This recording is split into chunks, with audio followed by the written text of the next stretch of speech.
Good morning, good evening, good afternoon, wherever you are in the world. This is John with Tommy's Top Picks here to bring you your weekly flesh and blood market update. If you like the content, hit the subscribe button, hit like, leave a comment, let me know what you're thinking about, what you're buying, what you're selling, what you hate about flesh and blood or other markets in this case, maybe MTG or other card games that you just are getting out of in order to get into flesh and blood, or vice versa, whatever works for you. Personally, I'm enjoying Flesh and Blood right now. A lot of good things happening, particularly on the collector side. With that in mind, let's jump in. Relatively quiet week, and you'll probably see the heat chart and say that doesn't look so quiet. But realistically, it's really not anything too crazy. So let's go through it piece by piece, and you'll see what I mean. So nothing in WTR, I mean, sorry, unlimited boxes at all. There's nothing there of note. Slight decreases across the board, but that's just a cooling market. We saw this on the Pokemon side too. There's a general decrease in markets right now. I think things are just calming down. Probably people saving so they can afford Christmas gifts. That would be my guess. No guarantee on that, obviously. Imagine there will be some pickup after the fact. That is not unusual in markets like this. Anyways, unlimited cases, we do have some interesting activity. Monarch Unlimited, not first, jumped 31.25% up to 210, which is a crazy jump. That is a pretty high jump. I don't think we've seen that very often in anything, much less Monarch Unlimited. So I'm wondering if Bolton has some spice with Dynasty, with that new legendary. Is that what's driving people to buy these boxes? They want the playable cards, not the collectible ones. They're trying to get the Bolton playset, etc. Might be the thing that's happening. I'm not sure. Let me know what your local meta says. If you're seeing Bolton more, or if you have heard things about Bolton, or if it's one of the other heroes. I mean, maybe people are playing Prism at their kitchen table and they want the Angel set, right, to go with the new Surya, or however you say it. Sorry, don't know how to pronounce it. Um, or maybe Chain. I don't know. I'm not sure. I think Bolton is the thing that comes to mind as the most obvious, but I can't be sure, and who knows for sure? I don't know for sure. Um, is it Levia? It's all Levia. It's definitely Levia. Absolutely, definitely Levia. Anyways, moving on. Tales of Aria is down 10%, 10.25 to be precise, to 219. Nothing crazy there. We're just looking at it heated up. It stayed stable at the new height. Reversion to the mean, except in this point, it did not get all the way back down to the bottom, which is fine. 219 was a previous price area that we've seen. So this is kind of like where the previous high, we'll say. Well, it wasn't really a previous high. Now that I'm looking back, 244 was the previous high. Yeah, so it's just reversion to the mean. We'll look at the chart to see exactly what it looks like, but it's nothing surprising. It's right in the normal range and band that Tales of Aria First Edition, Unlimited Edition has been in. Also notable, sorry, I didn't say this for Monarch, but same thing there. It spiked, it dropped, it spiked. Now, the good news on that Monarch spike is that this spike broke the roof before. So that could be indicative of a new plateau coming. I would say it's way too early to say that, particularly with Monarch, particularly with Unlimited, but it's one of those things that we've talked about in the past, and this is a similar pattern, so it's worth at least noting. Moving on to first edition, notable but not quite there on the heat map is Monarch first edition dropped 4.3% to $89. So if you're willing to pay $89 for a first edition box, but unlimited they're willing to pay 210, that's a little strange if you ask me. I think there should be a higher premium on first edition because it has cold foil. Rainbow foils don't go for nearly as much, and there's no cold foils in the unlimited. So very strange little market dynamic there, but it could just be player driven. This is what made me think it was the Bolton Legendary and the idea about playability of the cards as opposed to collectability. Like it's a player's move, not a collector's move, right? Moving on, the Tales of Aria First Edition, $67 down 6.94% from 72. We were rock solid at 72, 73 for a long time. Dropping down to 67 is interesting and notable, but I'm not going to say it's too big of a deal. It's first edition, and it's Tales of Aria, which we know has a ton printed. So this will have downward pressure for a while. That's really, there's nothing to say about it. Tales of Aria, and Everfest, and I think it increases, the downward pressure increases with each set I just said. for a while. There's a lot printed and probably way too much for the market to absorb quickly. So it's going to take a while for these to go up. Speaking of that, here's Everfest coming in at a shocking $42 a box for a first edition product. It is down 26.3%. We talked about this before, how this one's probably going to go sub 50. 42 is really low. I think this is the record lowest box price I've seen listed on any box ever. I could be wrong on that. I know I've seen 49 and 48 before, but I do not recall seeing it as low as 42 on a per box basis. Even if you take a case like volume discount into account, which you don't really see all that often, I still don't think I've ever seen anything get down to 42. So that's crazy to me. Feels like a steal, but again, there's a ton of Everfest out there. So if it's a steal, it's a long hold steal. Eventually it will go back up, but it's probably going to be a long time. So keep that in mind. Obviously, none of this is financial advice. It's just me talking about cardboard data. Anyways, moving on to first edition cases. Literally nothing to talk about except Everfest. Same sort of situation, 11.26% down at 197. That's under 200 a box. That is, call it 40, I guess it's 50. Yeah, it's 49.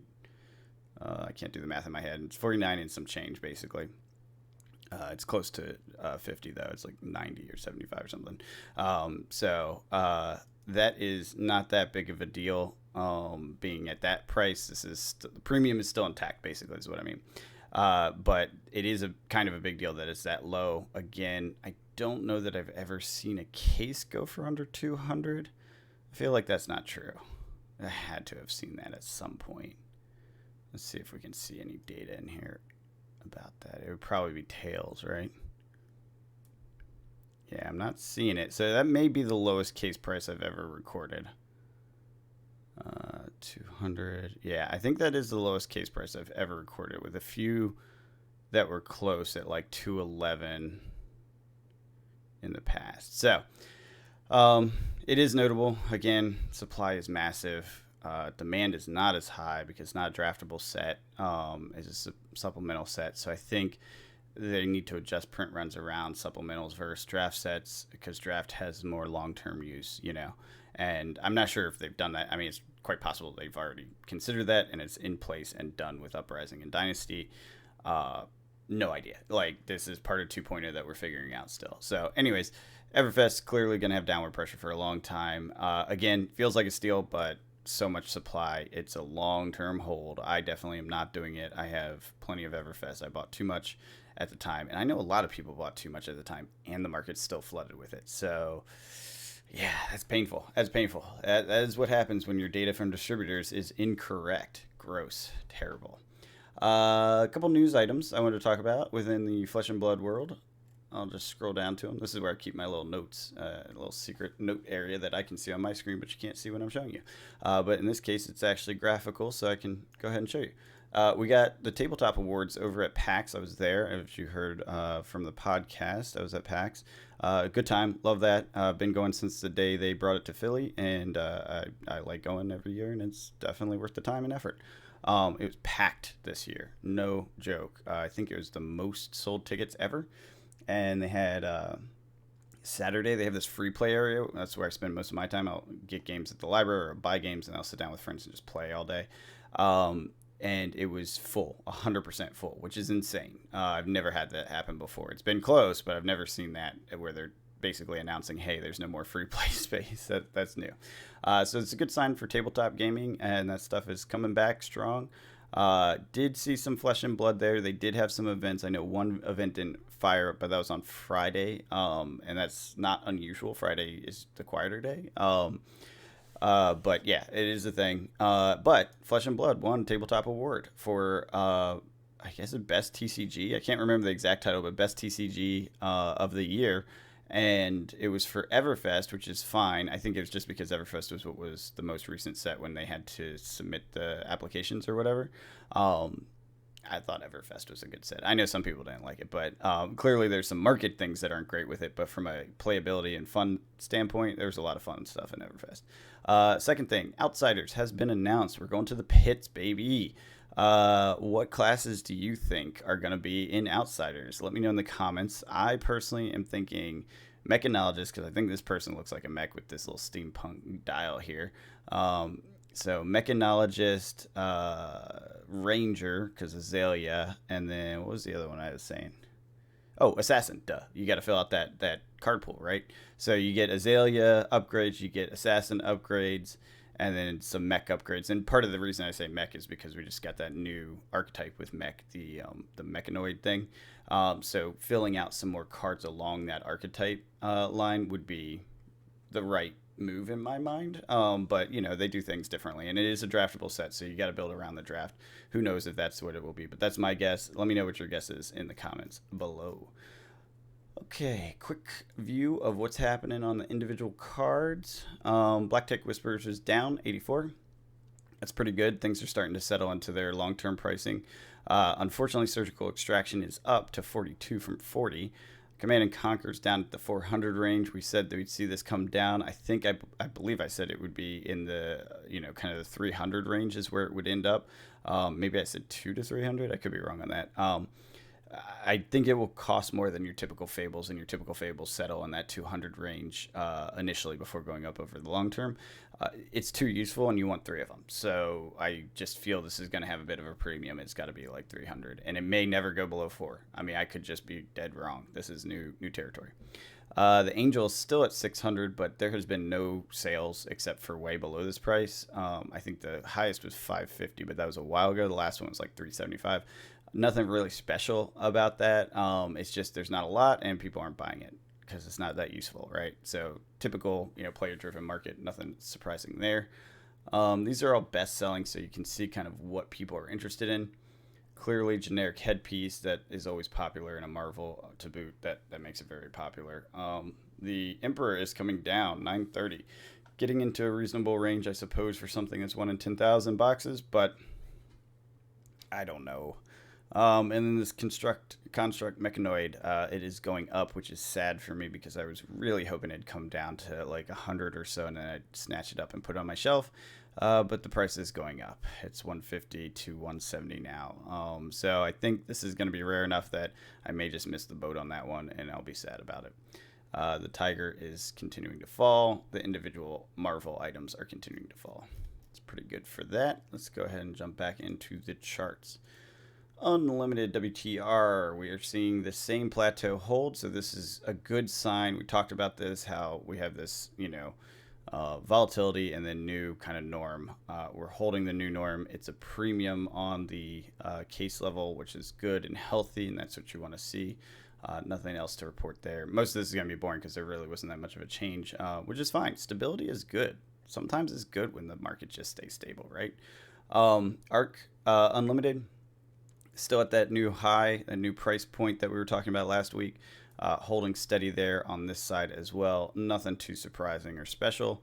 It just is what it is, and I think we'll see this hold over the long term. We may get some dips, right? Remember, we said, look at this line here, and if it drops below that and stays below it, then we were wrong and it's not a new plateau. If it drops to it and bounces off of it and stays up, then we're probably at a new plateau. That is a typical pattern for diminishing supply product. Crucible of War, Unlimited. Nothing here. Flat and stable. Premiums intact. Monarch, jumping high for no freaking reason. This is the case price, right? We were just talking about that. Yet the unlimited price is down at 52 bucks. That's not correct, is it? That seems wrong. What happened here? Did my chart get broken? No. No, that's right. No. Yeah, I was mixing it up. Yeah, I'm mixing it up. That's my fault. Sorry about that. Yeah, no, everything's good. So premium is out. We have an ARB opportunity about $1.50. Not worth it. Moving on to Tales of Aria. Drop it down to $219.54 a box. There is an ARB opportunity of $5, a little less than $5, $4.25. Nothing special there or interesting, really. We'll see that continued volatility and downward pressure for a while. Oh, yeah, no data on Everfest Unlimited. WTR, first edition, steady at this new low of 11,999. Nothing interesting. Again, this ARB opportunity still exists, so we're about $275, 270, yeah, $75, 74.25, I think, per box. If you can buy a case, crack it open, and sell the boxes, which is a big, big if, because just getting a hold of it would be a hard time. ARC, stable at this 5199. Nothing really interesting here. Premiums intact. Nothing really special about that. Moving on to Crew. New high is holding, which is interesting. So we saw this price down. I think I was talking about how this is pretty good price from historic versions. We're now at this 1685, and it's staying steady there. Premiums intact from this minor ARB opportunity that we had before. The box price, individual box price, is going lower, which does make me say that this is probably a bit of a steal, this 375, because the case price is holding. So not sure if anyone's out there looking for Crew First Edition, but 375 a box, not so bad. Monarch down and doing its little bumpy bumps on the way down. Nothing special here. No ARB. Premium is pretty much at parity. Tales of Aria floating across sideways after volatility, but still downward total pressure on First Edition. And then here's our weird, like, crazy low box that is dropping off the edge of the earth, which is nuts. Moving on to Everfest. And that drops off like a rock. This was the scary one. Yeah. So I'm curious, and we've talked about this in the past, this may be the end of Everfest's map, and that's why we're seeing this massive drop off. Let's see what happens next week. Interestingly, the premium is still intact, but you know, we had this ARB back here, but it was a tiny one. We'll see. Volatility can introduce very good opportunities for arbitration opportunities. So I think it's something I'll look into. Yeah. I'll keep an eye on it, but I have so much Everfest, I kind of don't care. I'm sorry. And then Uprising, we do have a bit of an ARB opportunity. Unfortunately, I can't see what this is because it's off the chart. So it's $2.75. Nothing interesting. And obviously, the most recent set, WTR. This case price has come back down. Remember, I was talking about how I didn't get my case. I did end up getting it. Rudy had a sale. I think it was $2.99. So I think this market is reflecting people buying that and flipping it. Totally reasonable. It's a thing. $2.99 is the best price I've seen in a while. Obviously, $2.95 was better back here, but that doesn't include taxes and shipping, and it does for Rudy. So I think I still beat that price overall because of the taxes and stuff. And then 305. Yeah. So basically, we're seeing this drop back down to sane levels because Uprising is going to continue to be the drafting set, right? So they have to have more waves. You can't imagine 6 months without, or whatever, however many months, March. So 4 months. Yeah, 4 months without a draftable set makes no sense. There will be another wave. I imagine there'll probably even be a wave up until the end because just like the other sets, you do kind of want it to stay on the shelves. Like you don't want it to just vanish. This is a big test for 2.0. First data about a draftable set is going to make a major deal out of the situation. We need to keep an eye on this. It's something I'm going to watch very closely. It was very enticing to see these prices jump up because it meant they're doing a good job with the supply. They're not overprinting it like the previous sets that we were talking about. It means they're getting to a good balance of supply and demand. They probably released another wave when this happened, and now it's coming back down to sane levels, which is where it should be during its playable phase. Once we get the new set out, Outsiders, which I wonder what the code is, OTS maybe? Once we get the new set out, then you can expect this to die off and them not to do more prints. Maybe. We don't know yet. This is where I'm curious how 2.0 is going to play out, and we do not know. And they're also adjusting it next year because there's going to be more draftable sets. So there's a lot to consider and keep in mind as we move forward and watch these charts. If you enjoy the content, leave a comment. Let me know what you think. Hit the like button, share it. Just click the share button. It'll cost you a millisecond to just click that share button. And apparently that helps the algorithm and helps me out, even if you don't take the link and share it anywhere. So click that share button. I appreciate it if you do. As always, I hope you're out there cracking packs, playing games, having fun. You know I am. You know Tommy is, except for the COVID thing. And I hope that you guys have a good day. Until next time, have a good one.